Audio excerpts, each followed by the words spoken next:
verildi? 40 yaşında Hira mağarası. Aynen. Kur'an Hira. Mağaranın ismi Hira ama dağın ismi Nur Dağı değil mi? Evet. Peygamber Efendimiz doğduktan sonra ne yaptı Peygamber Efendimiz? Onlara izin verdi. İzin verdiler değil mi? Evet. Artık kızları gömmediler. Evet. Onlara daha çok değer vermeye başladılar. Hepsini yıktı değil mi? Evet. Putlara artık tapmayın.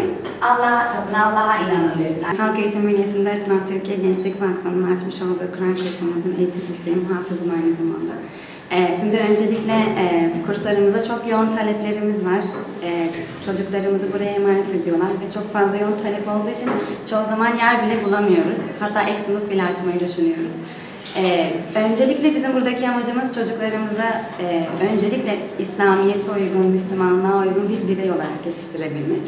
Onun dışında hani Kur'an-ı Kerim'i iyi anlamalarını sağlamak, Peygamber Efendimiz'in hayatını anlamalarını sağlamak, onların hani onun hayat yaşayışına uygun bir biçimde yaşamalarını sağlamak.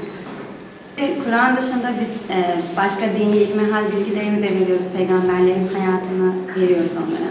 Hani sonra ileriki amaçlarımız ise şu, Kur'an-ı Kerim'i çok güzel okuyabilirler, ileride farklı meslek dallarına da sahip olabilirler. Ama hangi meslek türüne sahip olursa olsunlar, her zaman bir peygamberimizin hayatı, Müslümanlığımızın hayatı, dünyaya geliş amaçlarını, Kur'an'ı okumak, hep bu tür bilgileri olacak onların. Hayatlarının her aşamasında onlara fayda sağlayabilir. Sadece dünya için değil, ahirete de hazırlıkları olacak aynı zamanda. Ben buraya geliyorum. Burada Kur'an'ımı okuyorum. Bütün hocalarıma teşekkür ediyorum. Kur'an'ımızı çok seviyoruz. Hocamızla dinilerimizi öğreniyoruz. Peygamberimizin hayatını öğreniyoruz. 2 yıldır buraya geliyorum. Kur'an kursuna geliyorum. 2 yıldır buraya geliyorum. Büyük Kur'an'dayım. Kur'an tek öğrenmiyorum. Dini bilgiler de öğreniyoruz. 2 günde bir sureler ezberliyoruz. 2 günde bir de yazı yazıyoruz.